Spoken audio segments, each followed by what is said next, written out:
In today's show, that's a really important distinction about passion. There's two viewpoints on it that I think people kind of get messed up on. There's the viewpoint that says follow your passion, and there's a viewpoint that says find your passion. And the word before passion is really important, because follow your passion means you're going to keep doing things until eventually you hope it works out. Finding your passion is an active process and requires a lot of damn work. You got to do some things you like, you got to do some things you don't like, and you find passion. But to just follow your passion, I think, is a really poor idea. Agreed 100%. And see, and I'm glad we're talking, man. I'm glad to know you, because all these folks that talk about just how can I be successful, Mr. Guru? Just follow your passion, man. Just what are you passionate about? Go do that. You're going to be following it for a long time, man. No. Listen, lots of people are passionate about lots of things. People are passionate about sleep. You're not going to make any money on that. There's passionate about playing video games. And while I understand that there are very few people that do make money doing that, you're not going to make money doing that. You find your passion.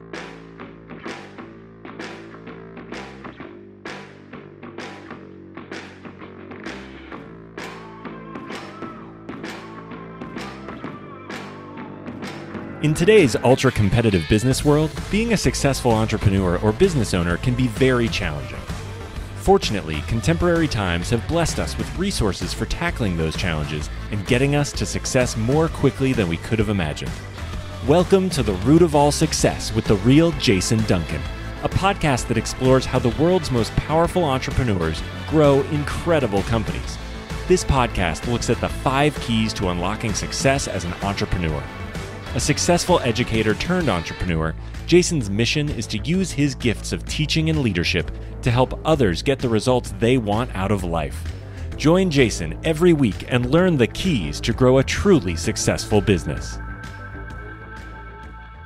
Well, welcome back to the show. This is the real Jason Duncan. Thank you for tuning in again for another episode of The Root of All Success. Man, I've got a really cool guest today. And what's funny about Jeremy Slate, who's my guest today, is that I was just on his show a couple of days ago, or the recording of the show. I don't know when he's going to release it. They always release a little bit later than the recording. And I get requests to be on shows, pretty frequently, and I get requests for people to be on the shows pretty frequently. And I honestly will take just about any show that somebody wants me to be on, because I want to expand my brand. That's the whole point of podcasting. And so Jeremy did a fantastic job with his show, hosting the show the other day, and I had a fantastic time talking to him. And it was a great show. Well, today, in my preparation, getting ready for my guest on my show today, I pulled Jeremy's bio for the first time, and I'm reading his bio ready for the show. I'm like, holy crap. Like I should have read that before I went on the show. So Jeremy Slate's the founder of Create Your Own Life podcast, which studies high performers.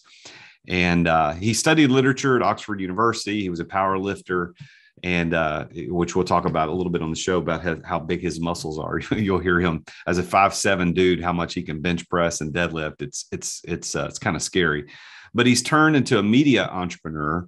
And with his podcast, which I was a guest on the other day, it was ranked number 1 in the business category in iTunes, number 78 in the top 100 of all podcasts. And he's ranked one of the top 26 podcasts for entrepreneurs to listen to, both in, I guess it was 2017 and 2018 by CIO magazine. It was a top podcast to listen to by Inc. magazine in 2019. And he was named the millennial influencer to follow by BuzzFeed in 2019.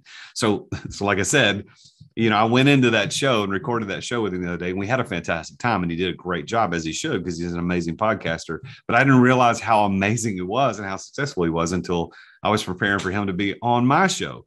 So his Create Your Own Life podcast has been downloaded over 2.5 million times. He has over 100,000 downloads per month. He's also a contributing editor to New Theory magazine and Grit Daily. And he and his wife, Brielle, started an agency called Command Your Brand, which we'll talk a little bit about why they started that. And that's to really leverage the power of podcasting for his clients. So I don't have very many people on the show who are just podcasters, like this is what they do, but this is one of them. So please help me welcome the amazing, the one and only Jeremy Ryan Slate to the show. Hey, man, I'm stoked to be here. I know we just got a chance to do recording for my show couple of days ago, man. So it's nice to be here and hang out. Yeah, so we'll have to in when you release the episode that I'm on with you, and then when I release this one with you on my show, we need to make sure that our editors both put the links to the reciprocal show. So because you've got a killer podcast, very highly ranked podcast, and I was telling you pre-show, I probably should have read your bio before I went on your show because I didn't realize how big of a deal it was. I'm even more honored that I was a guest on your show. But you've got the show called Create Your Own Life Podcast, where you study high performers. And I don't know how I ended up on the show, but I'm very grateful that I was there. People need to go look that up. Create Your Own Life Podcast with Jeremy Slate. So Jeremy, let's talk, man. So this show that I do is all about entrepreneurs, man. It's how they became successful. Now, I also interview non-entrepreneurs from time to time, but it's really about success. So, but for you, like, do you consider yourself an entrepreneur? Like, tell me a little bit about what you think you are. But you're gonna laugh at this, by the way. So as I mentioned, like I'm too highly educated for my own good. And like growing up, I thought like I had this friend, my friend Juan, and he always wanted to be an entrepreneur. And I'm like, oh, it means the dude just wants to be lazy and do nothing. Because I had this idea that like you got to like just kind of work your butt off like to do anything. And then once I kind of realized as I got older, like what entrepreneurship really is, like, yeah, now I would consider myself an entrepreneur. But I think growing up in a super, super blue collar family, I had these ideas of like, business and entrepreneurship like wasn't really like a road for me, right? My dad he's worked at 2 companies in his life. He just retired. He's 68 now, and he worked at those companies forever. So for me, I consider myself an entrepreneur now, but I didn't think that door was ever open to me. And then frankly, I didn't know what the door was early in life. What is it about? Not every, but what is it about employees who sometimes look with suspicion and almost contempt at the entrepreneur they work for, saying, well, he's lazy or she's lazy, or all they do is sit around and collect the money that I work for? Where does that come from? That's really interesting. And I think it comes from the perspective of somebody not really able to create for themselves. Do you know what I mean? Like they know that kind of the only ability they have, if they're a hard worker, like they can get paid in what they're doing, but they have this inability to create for themselves and take those risks. So they want to take the idea of risk taking and make it a bad thing. Because when you look at it, right, like an entrepreneur, maybe they put their house on the line, maybe they put their pay on the line, maybe they put their family on the line, whatever it is they put on the line to create that business. They took a huge risk. And for most people, they're risk averse, man. They're not willing to do that. And I think it comes more from a place of fear and a little bit of jealousy than anything else. I would agree. And it's really disappointing, especially if it happens if you see it and sense it in your own employees, which I'm glad to say it's happened very, very few times in my life as an entrepreneur, as a founder of a company. But when it happens, it's so disappointing. It's like, man, yeah. Like, dude, or dudette, whatever it is. Like, I hired you. I gave you pay your mortgage with like the risk that I took. And then in the days when payroll's tight, guess who's not getting paid? It's this guy, me. I'm the one.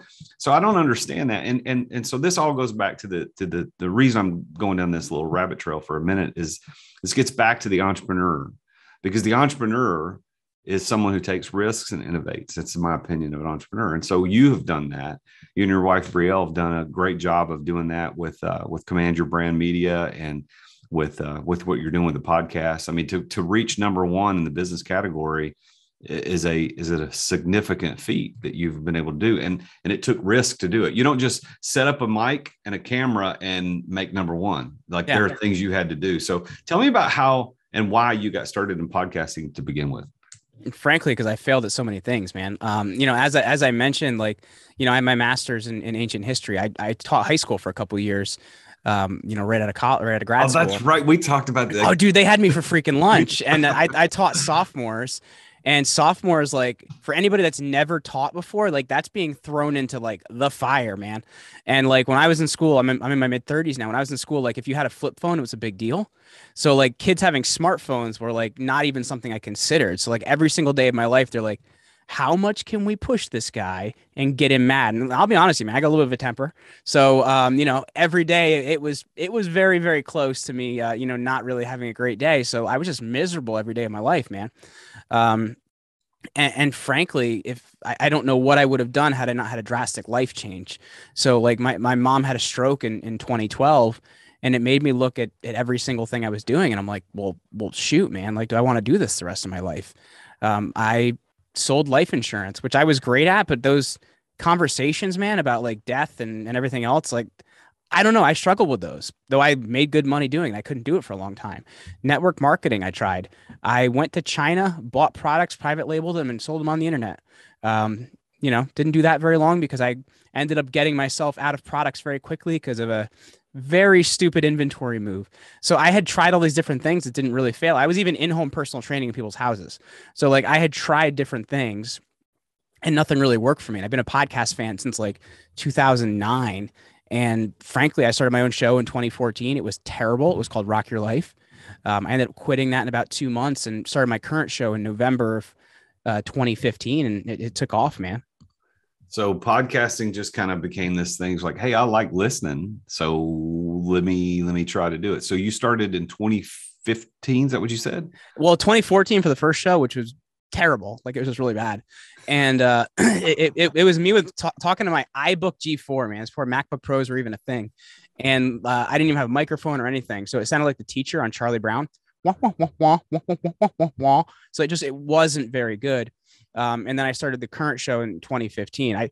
I've been a huge podcast fan for like a long time. I was actually introduced by one of my college professors to this podcast called The No Agenda Show with Adam Curry and John Dvorak. And I actually got to interview Adam about a month ago, which is kind of cool because he's been like my podcasting idol. So you started podcasting in 2014 after failed attempts at teaching and other things. We share the teaching background, although I didn't. It sounds like you were a much better teacher than I was. Really good at it. I love. I was not. I'd still be teaching, but that's your show. I talked about that. So if you want to hear my story about teaching, go listen to Create Your Own Life podcast with Jeremy Slate and the episode where the real Jason Duncan's on there. But so you started the first podcast in 2014. It was a Charlie Brown teacher moment. But through the process of doing it poorly, and did you recognize that it was poor at the time, or what happened? That's the sad part. I didn't. And I was engaged at the time, and I remember my fiance, who's now my wife, was like trying to get me to go to bed, and I'm like, no, but I got to finish this episode. My fans. She's like, I don't want to be mean, but you don't really have any fans. It may exactly be your mom listening to all these episodes. My fan. I had like this. I nobody listening, and I had this weird ego about it, and I just don't know how to explain it. So I frankly had to fail in order to do it well, because then I could actually look at it in post game and say like, okay, the audio wasn't good, the content wasn't good, we didn't really reach in terms of people we wanted to interview. So it taught me a lot about like what not to do. And I think that's actually why I was successful the second time. So in 15, you start Create Your Own Life podcast. Is that right? So in November. So you've been doing that for almost 7 years. 7 years this year. So 2 years in, you go, you're number one in the business category. How the hell did that happen? Like, dude, that's pretty amazing. And again, that's certainly not an insinuation that your podcast sucks. That's obviously not. But like to go from just starting to number one in 2 years, what happened? How did you do that? Well, a lot of it was the upfront work, right? Because I didn't have a following. I think I had like 200 followers on Twitter when I started. So like I didn't really have much. It came down to the willingness that I had to be able to work. So I had a small email list I built with all these different things that failed. So I had like 700 people on that. And I knew the key stat was subscribes. The number of subscribers you can get is going to be the thing that ranks your show. Like reviews are nice and they look good, but they don't actually help to rank your podcast. So I knew if I could get people to subscribe to my show, it was going to be a big deal. So I had reached out to all those people on those email lists, every person in my phone. I was messaging people on Facebook, and I found the number where they won't let you send the same link anymore is 500. That's where they stop you. I did the same thing on LinkedIn as well. I sent hundreds of messages over there, and it got to the point where like I'd be in public with my friends and be like, you have an iPhone. Let me show you how to subscribe to my podcast. But I had finally gotten like enough traction early on to hit iTunes New and Noteworthy with it, which at that point in time was kind of still a big deal. It isn't really as big a deal now. but because there were 240,000 shows out there at that point in time. So getting an iTunes New Noteworthy, you got 8 weeks of free promotion. And that helped me to really get traction early on. I had grabbed some good guests in the beginning, which helped too. So the kind of the traction with consistent good guests is something that really helped us to do that. Man. So as a podcaster, a fellow podcaster. So I've been doing this. My first recording was December, the Christmas week of 2020. That's when I recorded my first episode of this show. And I actually had pretty good audio and video quality because I had a good consultant to help me figure that out to begin with. Sure. But, and my show is doing pretty well, but it's certainly that's not ranked. And so when I hear you say that, it doesn't surprise me on one hand, but on the other, it does okay, so if you just pay attention to it and hustle and get out there and do the things that you're supposed to do to beat the algorithm, so to speak, your people are going to hear you. People are going to listen. And it's not just about being ranked. Well, consistency. That's not why you do it. Well, and frankly, I think you would probably tell people you didn't do it just to get ranked, although that makes you feel fantastic. You do it because you want to deliver great value to your audience. So, who's been, and I'll give you a pass on me, but who's been the best guest you've ever had on your show? I've been pretty lucky, man. I've had a lot of really, really cool ones. I've had David Petraeus, the former CIA director and 4-star general. Elio Castroneves, I'm a huge racing fan, so he got close to becoming a 5-time Indy 500 champion this past May, man. But he's a 4-time Indy 500 champion. I'm a big Yankees fan, so I got to interview Nick Swisher, Johnny Damon. I don't know where you sit on this one, but I had the My Pillow guy on, Mike Lindell. So I've been pretty cool, with the guests I've had on. So Mike Lindell, I know who he is. Some of the other people, I know who they are, but I know who that guy is, and he's an entrepreneur. So so let me ask about that. So as a podcaster who would love to have that guy on the show because of what he's accomplished as an entrepreneur, how did you do that? Do you what's your secret to get these great people? Well, part of it is action. The other part is relevancy. Because the thing you have to think about is somebody may love to be on your show, but if it's not relevant for them at the time, they're not doing something, it doesn't really matter as much. So I had actually connected with Mike when he had his book coming out. So then it mattered, right? He has something to talk about, he has something to promote, something to do. He's always promoting My Pillow, but there's a point of having a media push. And when you look at a lot of the people I've had on the show, it's because they're doing a media push at the time. So it's taking the right action, get in touch with the right people, which if you want to go down that road, I'm more than happy to kind of dive into that. But it's also relevancy, knowing why and when somebody would do media. Do they have a new book launching? Do they have a new product launching? Is there something in the news they want to talk about? Is there something in media they want to talk about? Like Nick Swisher, I got a chance to have him on. He was my favorite Yankee when he was with the Yankees. And they were doing this live stream for the World Series back in, I think, 2020. And at the time, he was promoting it through Fox Sports. So Fox Sports helped me set it up and set up the interview and everything. But it has to be relevant and, kind of be the right placement, if that makes sense. So is podcasting, and then of course your Command Your Brand media company, is that all you're doing right now professionally? Yeah. Our agency has, we have 20 employees over here, and, we're just kind of cranking along, man. So what were you doing to make money when you started the podcast in 2014 to 2015? I was working at a friend's marketing firm. I had taught myself how to build websites from watching YouTube videos and reading blogs, because I think especially when you're starting something new, you always want to start it while you have something else, because you make really bad decisions if you got to base what you're doing on this has to produce money for me right now. So I started initially as a side hustle, and then it actually got to the point where we had started this company behind it. And I had to make a decision. Okay, I'm not making as much as I'm making at the company, but if I put more of my time in, of course I can make more money. So, that's how it worked for me. So I'm going to dig a little bit then. So in 2015, you launched this podcast that you do today, which I was a guest on earlier this week, Create Your Own Life podcast. That podcast was the one that we're talking about, got ranked number 1. So at what point did that podcast, and maybe it didn't, maybe I'm making the assumption, at what point did that podcast actually start monetizing to a degree that made a dent? So early on, it was a lot of affiliate deals and stuff like that. So we weren't making a ton of money, and, we still do well, but it's not a massive revenue driver, right? Because though I'd like to be, I'm not Joe Rogan, right? That's the thing you have to look at is we do great with numbers. We're doing about 100,000 listens a month, but something like that isn't enough to drive revenue, right? Because the way a lot of podcast advertising drives is by CPM. So they pay a dollar amount per thousand. So the going rate's like 15 to $25 per thousand. So you get 1,000 listens, you get $25.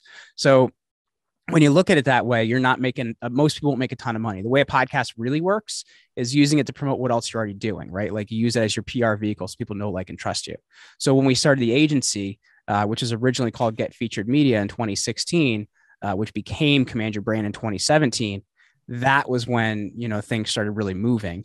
And, frankly, we had one employee for their first 3 years in business as I was kind of wrapping my head around things, because as I told you, I failed a lot of things. I didn't know how to hire people. I didn't know how to build a business. And once we got a lot of those processes down, that's what helped us to scale.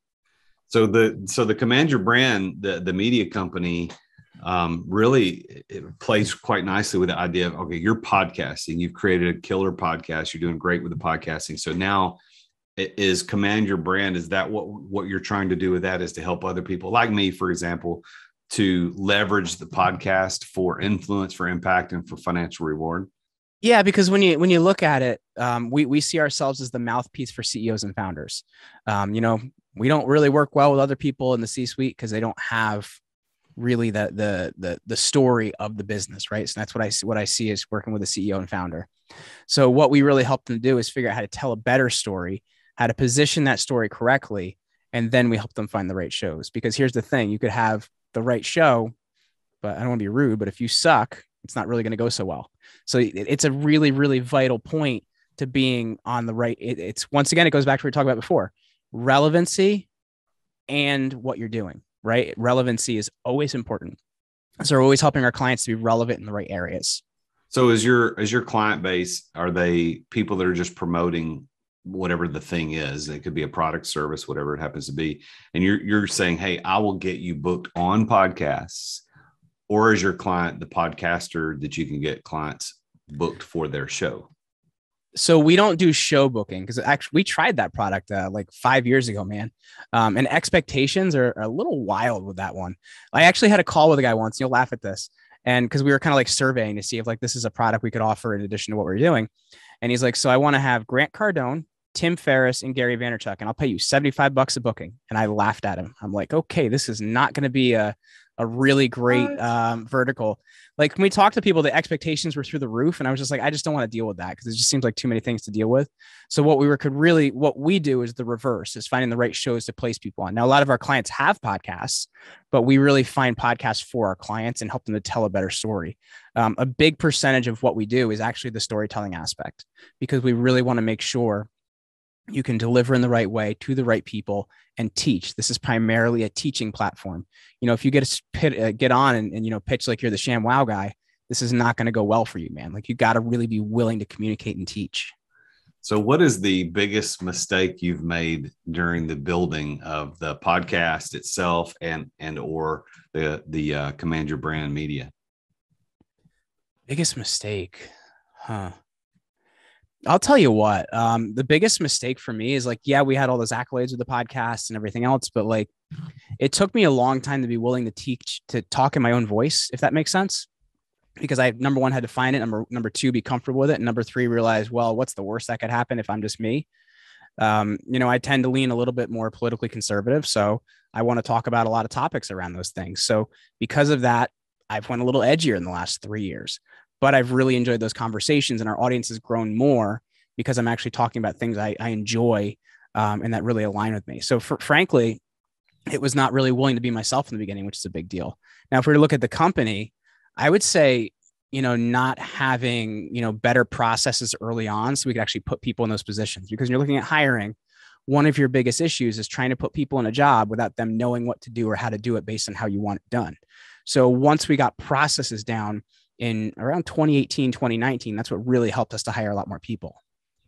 So not having your own voice, or not using your own voice, or being honest, or because you want people to like you. Voice. Yeah. I have that problem. I think everybody has that problem.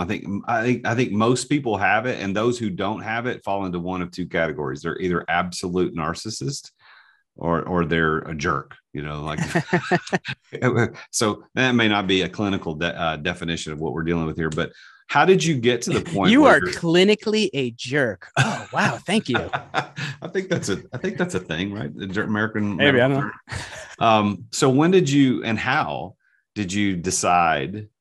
All right, and I'm going all in. I'm going to talk about politically conservative ideals or whatever the edgy thing that I got angry, man. Like I got angry. Like the last couple years that we've kind of lived through have been a little bit too much for me, where I'm kind of like, this is ridiculous. I feel like I need to stand for something or fall for anything. And it's like, if I fall, man, I fall, whatever, it's a podcast. So like for me, I wanted to start talking about things that matter. So, we had Peter McCullough on the show. We had Del Bigtree on the show. We've had people running for political office on the show. Now it's not a political show, but I want to talk about issues that matter. And that's why we even re-recorded the podcast intro at that time. It used to say, talking about like the lifestyle and everything like that. And now we say, hey, this is the Create Your Own Life show. We talk about things that matter, right? Because, another life coach or whatever, like that's great, but it's not going to change the world. Right. Not that, I'm not that full of myself that I think I'm going to make this giant world change, but I can help to move the dial a little bit, man. So for me, I wanted to talk about things that matter. I got mad. So did when Mike Lindell came on your show, how much did you talk about pillows versus the 2020 election? 95% of it was about pillows and building his business. The dude has an insane story. Oh yeah. I had heard him back on Imus back in the day. And he has this insane story about his drug addiction and like living in a crack house and sleeping in this cabin in the woods that he like found and stuff. And he like, found God, and it was a big turning point in his life and helped him build this business. Now, of course, we talked about election fraud because Mike's really into that right now, but 95% of it was about his story, which is pretty incredible. Well, so I'm with you. I think that the last couple of years we have been, I can't believe we've let happen what has happened. It is insane to me. And also on my show, we don't get into political discussions almost ever, but I think the people that know me and the people that know what I stand for, they know, this is insane. I think it's crazy. I sometimes wonder, Jeremy, what it would be like if I just did a show on current events or just political stuff or just. It's depressing though, man. I tried to do a daily show where I just did like political stuff because I got way too into it, and it's depressing as hell. So, the thing I found is kind of this nice balance between issues I want to talk about and high performance, because we still talk about a lot of that. And the thing I've tried to do as well is bring in people I don't agree with to have good conversations with.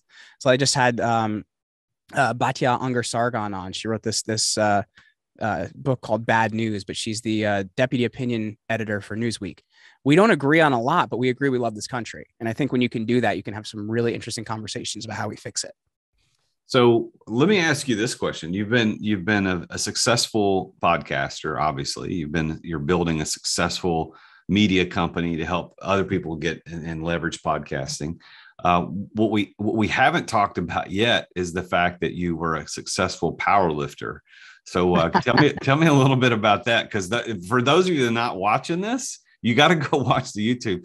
I was just on his show the other day, and I was telling him a pre-show, like I wasn't paying attention because I was just in show mode as the guest. I wasn't paying attention, but now that he's my guest and I'm looking at him, like, holy crap, the gun's on this dude. You got to go look at this.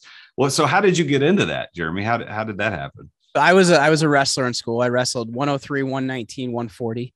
And you don't develop some really, really good eating habits when you're a wrestler, because you got to make weight, especially when, you're in high school and you're supposed to be growing and you're like, no, I got to maintain this weight. So, frankly, I'd started fitness, just start taking better care of myself. And the thing I found is I'm just naturally able to build muscle. So I'm like, let's go all in. So I started this program in, I'm trying to think now, like 2007, called the Max OT. And you do 80% of your max for a minimum of 4, but a maximum of 6 reps for 8 to 12 total sets per workout. And I was able to put on a lot of weight very quickly. I started that, I was 140. Within a year, I was 160.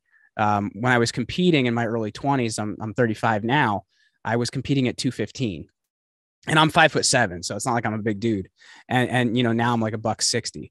But really for me, it was just kind of trying to get a little healthier. And I realized my body's kind of predispositioned in a good way to grow, man. So what's it like being did you compete? How does that work? I did a lot of natural competitions. So I did like the big three. So that's bench, squat, and deadlift. So I was benching 455, squatting 705, and deadlifting 635. I can still deadlift close to 5, but I will tell you, I'm only pushing like 315 on bench now. It's only 315. I do some cool stuff too. Like back in 2014, I pulled a tank for the Wounded Warrior Project. So what they do is they take a tank and they put it on the trailer of an 18-wheeler, and they put the 18-wheeler in neutral. So it's about 80,000 pounds combined. And then they time you how quickly you can pull the thing. Wow. Okay. All right. So we know what we're dealing with. We know what we're dealing with now. So how do you define success? You've been successful at a lot of things, at least from my perspective. How does Jeremy Ryan Slate define that word success? I think when you look at it, a lot of people like they define it as money or achievement and whatever. And those things are important because I will say, like, I don't believe in participation trophies. You should definitely be winning something.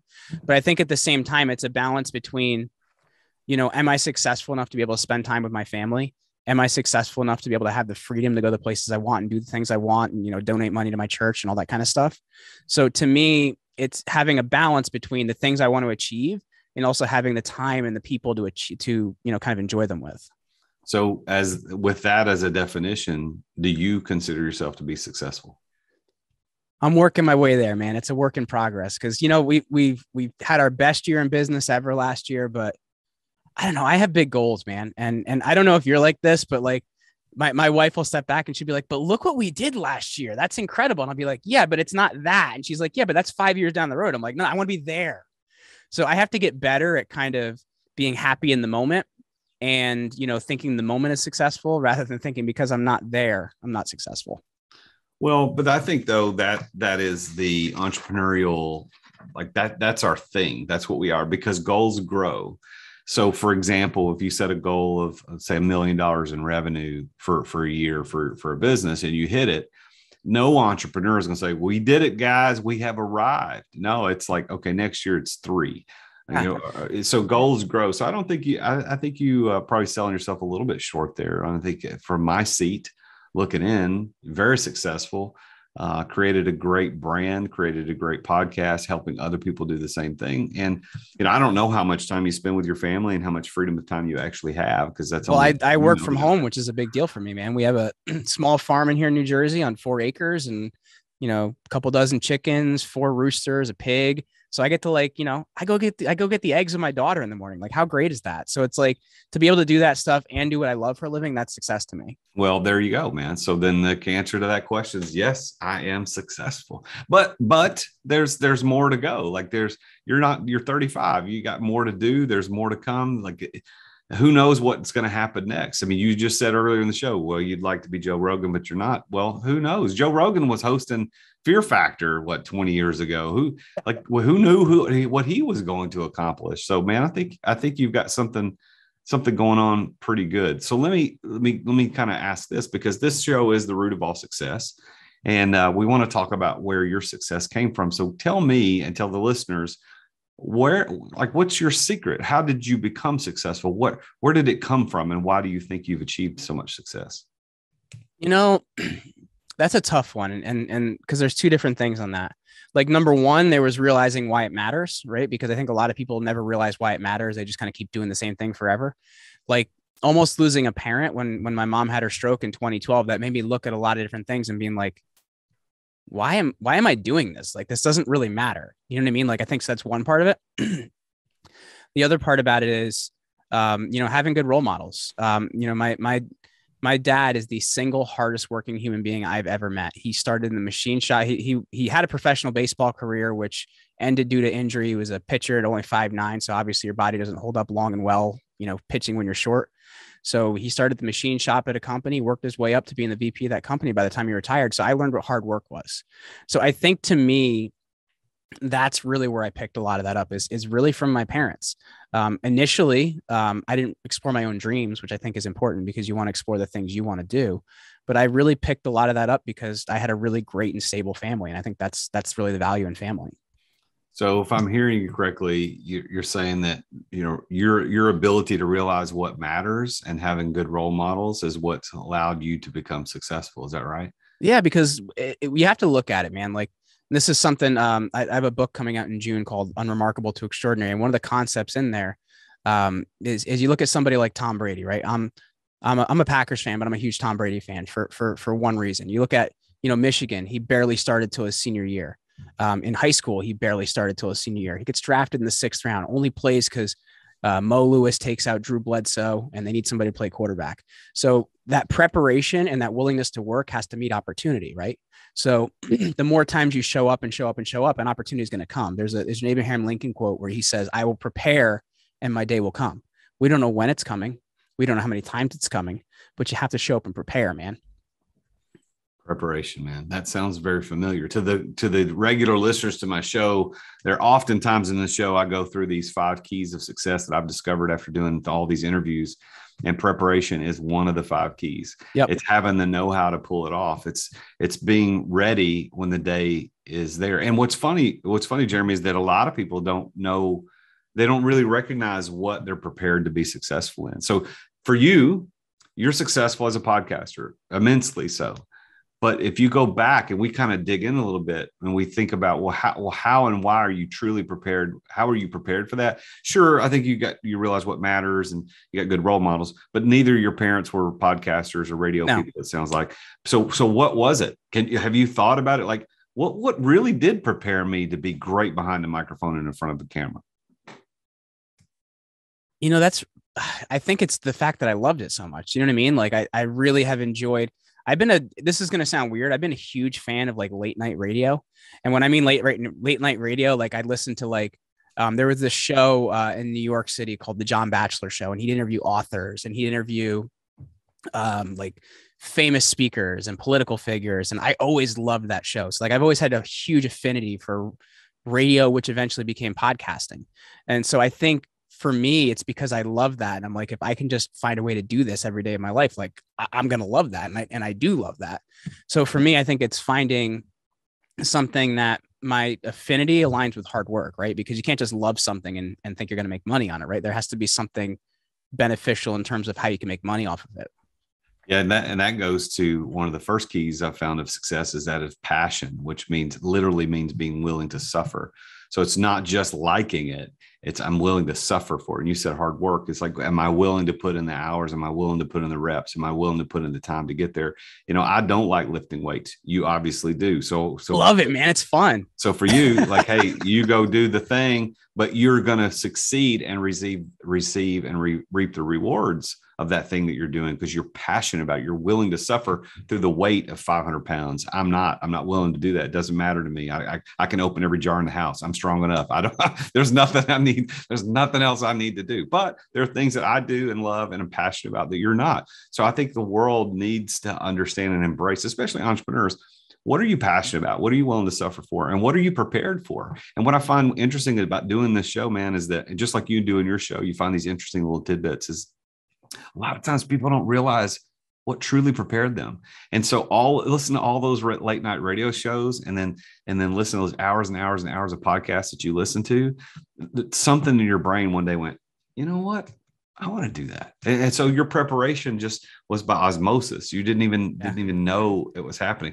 Tell me. I didn't even watch a Yankee game on TV, by the way. I listened to him on the radio because you know what I mean? Like I just remember John Sterling for the Yankees announcer. He's like 85 years old, by the way. And he still announces and he's like, it is high, it is far, it's over the second baseman. He's like, blind at this point. But I just remember, I remember Mike Mussina almost pitching a perfect game. And in my mind, I had painted what these things looked at, right?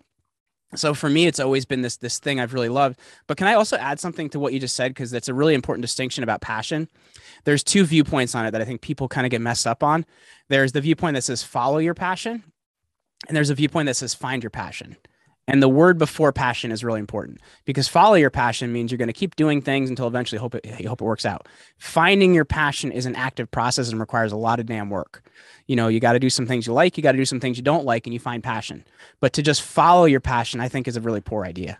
Agreed 100%. And see, and I'm glad we're talking, man. I'm glad to know you because all these folks that talk about how can I be successful, Mr. Guru?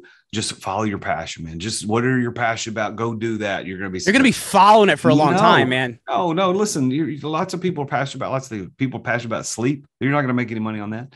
They're just passionate about playing video games. And while I understand that there are very few people that do make money doing that, you're not going to make money doing that. You find your passion, and passion, like I was alluding to a moment ago, the word passion doesn't just mean what you love and are excited about. The root word for passion in Latin means willing to suffer. That's why we call it the passion of the Christ. Correct. It wasn't that he was excited. It wasn't that he's loving it. There was a cause. There was a willingness to suffer for something greater. So I 100% agree. And I think that's a sound clip that somebody, either you or me, are going to use, because it is, don't follow it, find it. It's an active process. Yes. Finding tells you it's an active process, right? I like a lot of Gary Vee's content, but I think when he tells people don't do stuff you don't like to do, that's terrible advice, because you're going to have to do a lot of things up front you don't like to do. Because here's the thing: if you don't know how to do certain things in your business and you hire somebody to do it, that's why you get screwed, because you don't know when something's not going right. Yeah, I agree with you on Gary Vee. I actually had tickets. I had tickets a few years ago. Tony Robbins, Gary Vee, and Damon John were all speaking at an event. And I saw Damon John, who did a fantastic job. He had a choreographed kind of musical speech, which was pretty amazing. Like he would speak, and they had choreographed the music to hit at certain points. It was phenomenal. Wow. And of course, Tony Robbins was amazing. 4 hours and 45 minutes without a break, nonstop. I was on the front row. It was awesome. But I didn't go see Gary. And I like Gary he was a very successful entrepreneur, but I think his advice sometimes is missing the mark. And I especially think he's hard on parents in a way that is not justified. Do you have kids? Do we talk about this? Yeah, I have a 1-year-old and a 3-year-old. So it's kind of we're very early in that process. So you're just a goaltender. You're a goaltender, man. That's all you are. My 3-year-old has the vocabulary of a 10-year-old, which is a little wild, but anyway. Well, I've got a 22-year-old son and a 19-year-old daughter, and Gary, if you may have never paid attention to it before, but I don't pay attention to a ton of his content. Like he's built some businesses, and that's great, and I don't want to take anything away from that, but I just don't agree with a lot of his advice. Agreed. I'm with you, because I think that if you listen to anything he talks about parents, I mean, he essentially is telling kids to say F you to the parents and go do what you want, because the parents are holding you back. They don't know what's right. They don't understand. The parents just don't understand, like the old Will Smith song. I disagree with that so much. Didn't his dad build the business that he got even more attention for? I just want to point out that. Yeah, he was caveat. So he didn't start the wine business, but the way I understand it, and maybe this show will only get listens because people are hating on us for hating on Gary, but I think the way I understand it is his dad started the wine store, but he came in and figured out how to take it to that next level. Right. Yeah. And then catapulted off of that into personal brand, which he's probably between him and Cardone, I think probably are the two top personal brands right now. And they're doing a great job at it, but that's not my personality. Going back to talking about using your voice, that's not my voice. I'm not that brash out, in your face. That's just not who I am. And if that's what you want, go listen to Gary Vee, go listen to Grant Cardone. I'm not that guy. I'm not that guy. So let me ask you a few questions as we finish up today. So the listeners to this show are mostly entrepreneurs. And they span the gamut of the spectrum of entrepreneurs, from startup all the way to, nine-figure entrepreneurs that are killing it, right? So if you, as someone who's been very successful in the entrepreneurial space through podcasting and building a media agency around that concept, if you could speak to the front end of that spectrum, what advice does Jeremy Slate have for those people? In terms of like people building a podcast, or just in general? No, just entrepreneurs in general, like based on your experience, but you're looking at the beginning of that spectrum, the people that are listening to the show that are at the beginning of that spectrum. What's your advice for those folks? So the thing I would say, and this is just I've experienced it both ways, when starting something new, I would say build it alongside something that's already making you money, because you're going to make some really short-sighted decisions if it's got to pay the bills right now, because you're like, all right, top ramen or nothing. So like when you're looking at that, you make some really bad decisions. So I would say if you're going to start something new, start away, have something else. The side hustle is the best way to start. So that's one thing I would say. To the other end of it, I would say, the more you develop yourself, the more your business is going to develop. And, that's something I learned in how I lead my business. In 2022, we have the coolest version of our company we've ever had. And it's more because they're more like a team. They're more like a family. And when I look at it, it's because I've gotten better in helping them to be that way, if that makes sense. So the more you can grow and the more you can learn how to facilitate is what's really going to help your business to grow. Personal development, man. That's why podcasting is so phenomenal as a personal development tool, because just while you're driving, listen to one of these things.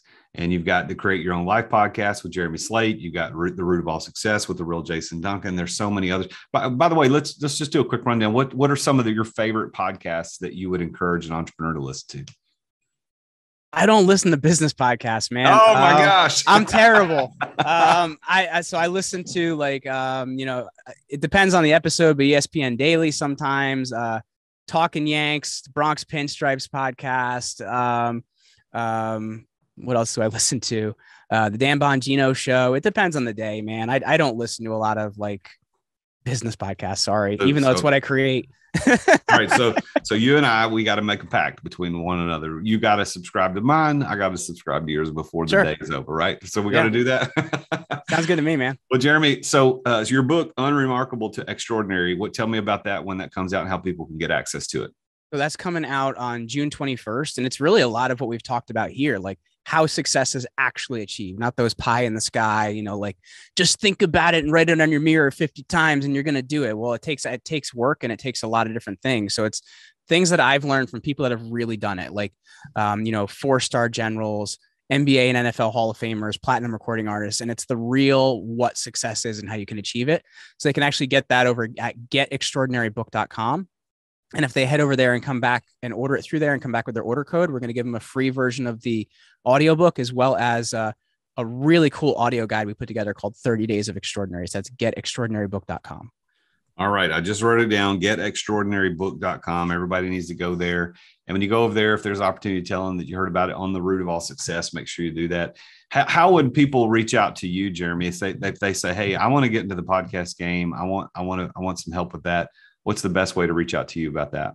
So they can check us out over at commandyourbrand.com, or I am at Jeremy Ryan Slate in all platforms. And I do my best to respond to every single DM that comes in. So Command Your Brand. What's the website again? Command.com. Commandyourbrand.com, or at Jeremy Ryan Slate on all social media platforms. That's Jeremy Ryan Slate. So Jeremy Ryan Slate, thank you for being a guest on the show today. It's been a great conversation, and I think you and I have a lot in common. I think that we see the world the same way, and I love your perspective on things. So thank you for sharing that with me. Thank you for sharing that with my listeners today. So congratulations on all your success. Hey, thank you so much for having me, man.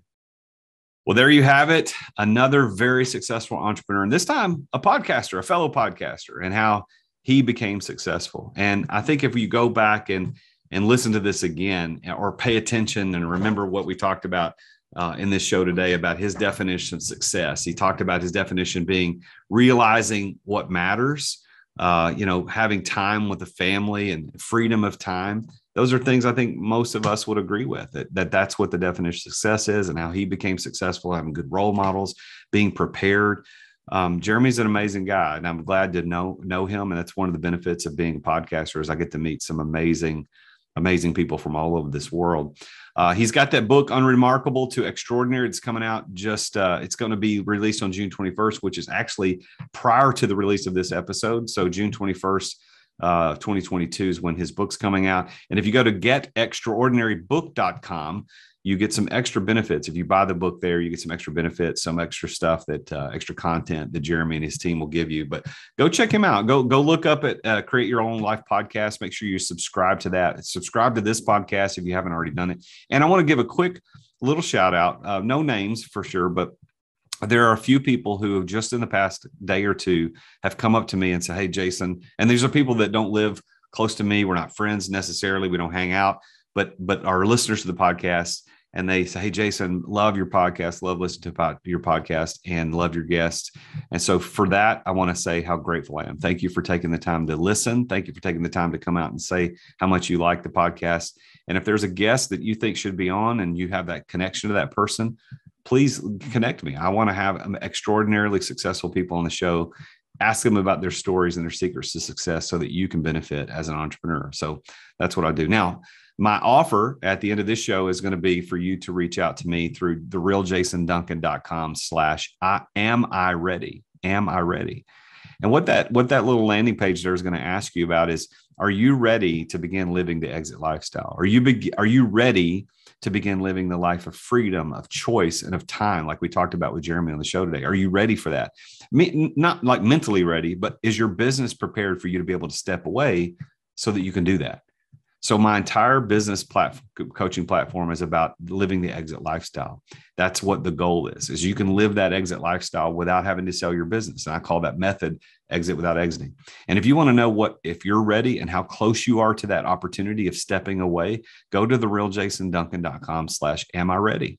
And there is an opportunity for you there to invest and a timeline evaluator. It's an exit timeline evaluator that I've created, spent a lot of time, put a lot of effort and money into this thing to show you through a series of questions how close you are and what steps you would need to take to get your business ready for that. It includes live coaching with me, one-on-one with me and or my team, where you can sit down and go through your timeline and look at how close you are. Maybe you're 5 years away. Maybe you're closer than you think. Maybe you're ready to do it now and you just need to change a couple little things. What's that worth to you? Make that investment in yourself today. Go to therealjasonduncan.com/am I ready? Well, make sure you tune in again next week when I talk with yet another very successful entrepreneur about his or her journey to success. Until then, I am the real Jason Duncan, and Jesus is King. Thank you for listening to another edition of The Root of All Success with the real Jason Duncan. If you've enjoyed this week's episode, we invite you to visit therootofallsuccess.com to access the show notes and other helpful resources. Take charge of your business. Grow it from great to incredible. Join us again next time here on The Root of All Success.